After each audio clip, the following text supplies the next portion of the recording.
As I say all the time, the legislature is only as strong as our local partners. And I'm so glad to be joined today by one of the most amazing partners that I have had, Don Cox, President and CEO of Mass Military Support Foundation.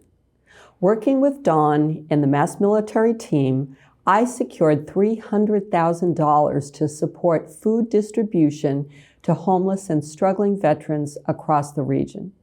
Welcome, Don.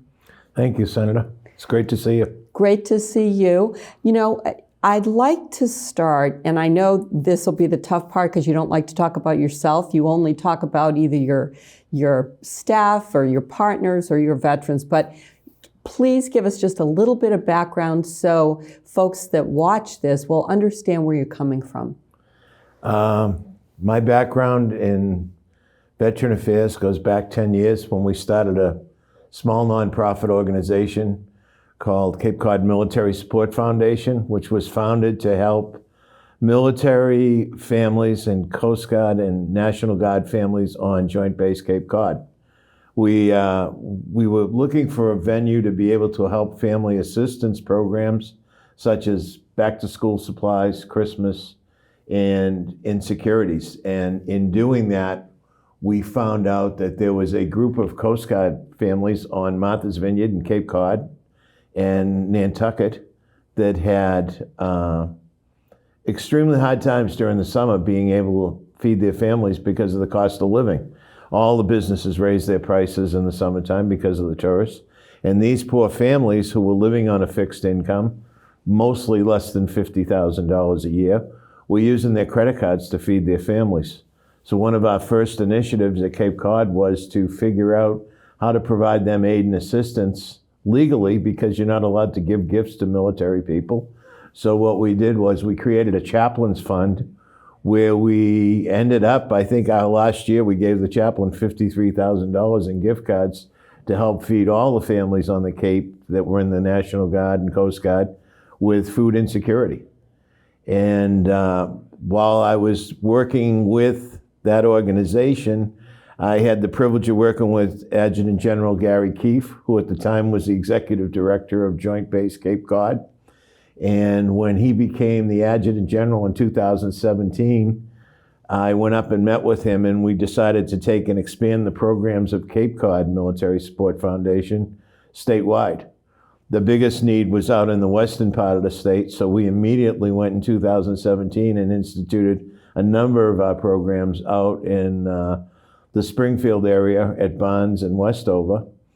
And we expanded Mass Military backwards from Springfield back to P-Town. Wow. And it has grown since 2017 expeditiously, and it's a great honor. It's not a job, it's an adventure. And every day I get the distinct satisfaction of working with those people who have raised their right hand and protected this country and gave us the freedom that we all enjoy and live on in this world. And some of them are less fortunate than others. And the ones that are less fortunate, I have the distinct privilege of working with and making their life better in one way or another, enhancing what they need to support their families and themselves. You know, there's so much here. We think the same way. My dad was a veteran, spent his life in a wheelchair from a military incident. And, you know, there really is no better way to show your gratitude than to share the bounty of this country that military folks stand up for and fight for the rest of us. And I think that's what I really appreciate about what you do. There's so much pride in the volunteers in really sort of being able to gather resources, and you lead that effort. I'd love to talk about the way, you know, how specifically you've grown in terms of things that you offer, but I want to diverge just for a second, if you would just let folks know who Adjutant General Keefe is, and just really the just how much he played in his service. Adjutant General Keefe was I met him when he was a one-star general. and I was working with him. It was kind of a new role for us. Cape Cod military was young and naive, and we thought we were doing the right thing. And one of the first initiatives that we took was we created a program called Operation Backpack, where we gave out 200 backpacks. We had received a call from the Air National Guard on Joint Base Cape Cod, and they were looking for backpacks for their kids to go back to school. Some of the families had 3 and 4 kids, and a backpack cost back then roughly $60, $70. So multiply that times 4, $300 out of a family's monthly budget to get kids back to school is a big thing. So big deal. We went out, we got Job Lot to donate 200 backpacks. We got Dollar Tree and Operation Homefront to give us the supplies for them. I packed a few of those. Yep, and we produced 200 backpacks, and we gave them out on the weekend before the kids went back to school, which was a Saturday on the base. And I went to the base to my office on Monday, and when I got to the gate, the gate guard said, "General Keefe wants to see you in his office." So I went to his office, and did you think, uh-oh? No, I didn't think uh-oh, because we had a good enough relationship. And what the message that I got from him when I got to his office was that 200 backpacks didn't serve the needs of all the people on the base. And if you were going to do something for one group out there, you needed to do it for everybody. And that was a lesson that I took from him, and I carried through what mass military's philosophy is today. And we are involved in a number of programs. We've got a diverse assistance program, from family support to meal support, food insecurity, clothing, counseling, referrals. And the niches that we provide are niches that were not being met by other nonprofits on Cape Cod and across the state. We didn't necessarily go looking for these missions. The missions found us because there was nobody else fulfilling the need for the veterans. And once we found it, we would put it into one of our think tanks where we do roundtable meetings with the veterans and their families and the people who can help solve the problems. And then we develop a program and we bring it out. And one of the great things that we have is we have such a diverse group in our organization with our volunteers and staff that we're able to gear up and gear out expeditiously when a situation occurs. For example, the government shutdown in 2018, 2019. Right. We were forced into helping supply food for the Coast Guard families from Maine to Connecticut. We had a small little empowerment center on the base that was feeding the people on Joint Base Cape Cod, which was the Coast Guard Air Station, the base, and Sector Southeast New England. And we were able to fulfill the needs because once they stopped getting paid, the second week into the shutdown, those families were really hurting and didn't have the ability to get food. Absolutely, and I've seen it. You've driven the trucks. You go get the supplies. You negotiate for the deals. Everyone in your volunteer crew just is multitask trained because everyone just kind of pitches in, and you're the head of that. Well, it's been a privilege to do it, and I've been blessed to have some great support people around me, people like yourself in the legislature, people like local officials, Paul Hebert when he was the president of the town council in Barnstable.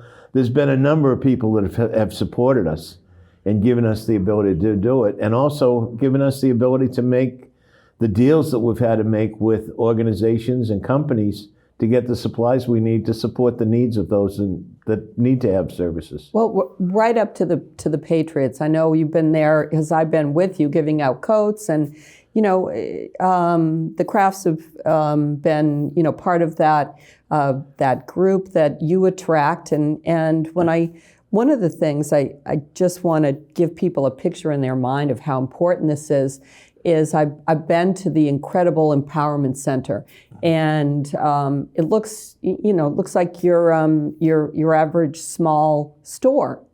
It's got a couple of meeting rooms. Maybe explain a little bit about that. When we were trying to figure out how to make the food security problem go away, veterans are trained from the day they go into boot camp until the day they come out of the service at all risks to get the mission done. And you don't ask for help, you get it done. It's on your shoulders and you do your job. So when somebody comes into a situation where they need help, they're very, very reluctant to ask for it. So when we were trying to provide food insecurity assistance on the base, one of the things that we figured out was if we made it attractive enough and we gave it enough dignity and we provided enough respect with the way we distributed the food, that they would be more acceptable of taking it. And the thing we didn't figure out that we stumbled upon was not only did it work with food insecurity, but it worked with all the other programs that we had. Because once you got to their belly, like anybody else, once they were wholesome, food, fed, and happy, they put a trust in you that they believed in you. And that enabled us to be able to provide a lot more services that they weren't expecting to get because they've been asking for them and haven't been able to get them. And it's 360. I mean, you walk into the Empowerment Center, it's like a store with a big difference. You don't pay a big bill when you leave. No. And there are also events for kids. There are, things where parents at holidays can really, make their families, really give them everything that they're so deserving of. And it's all seamless. It's just part of, part of the service is the way you've integrated it. I know you say you're nearing retirement, and I know you've got a legacy plan. I don't believe for a minute you're going to do anything different than you always have. I think it's smart management to have those in place. But what is, if you could look, a few years down the road, what would you say is going to be the change, the difference, the needs? Is it going to be different?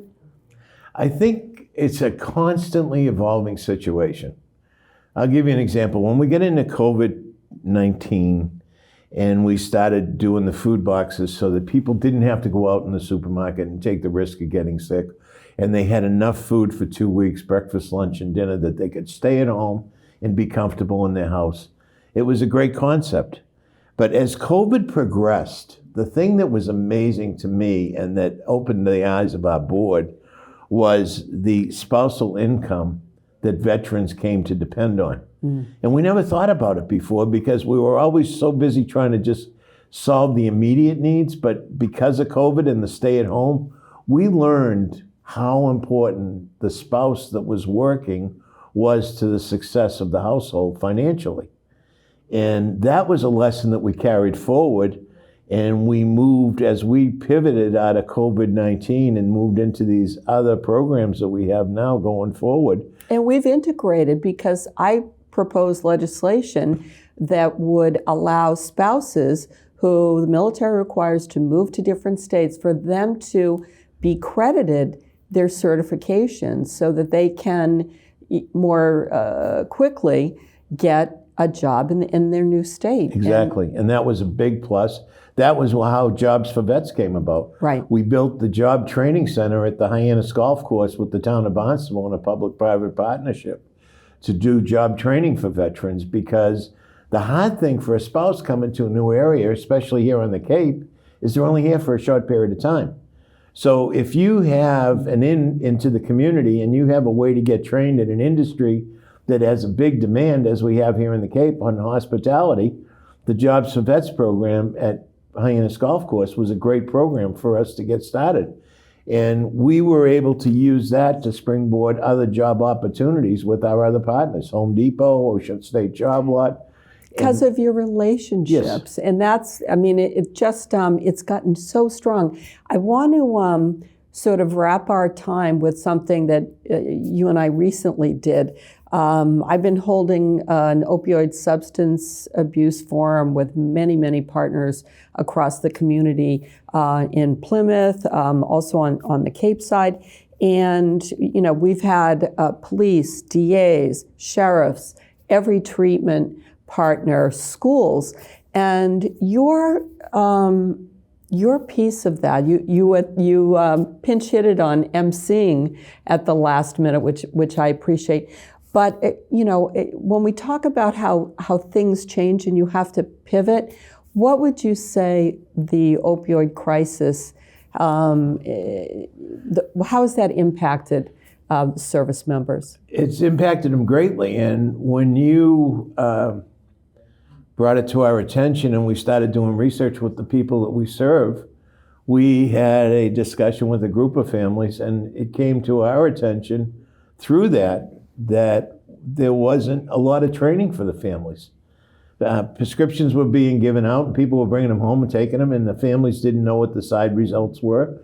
There wasn't a lot of training on a family level. There wasn't a lot of training on the dispersal level, and there was no guardrails in place. And it was funny because the same time we were working with you on that, we were working with another group that was lobbying Senator Moran in Washington. And the information we had from your program, we used to work with that group in Washington. And as we opened up communication with other nonprofits and other people in the veteran service community, we found that the VA has 90 million patients.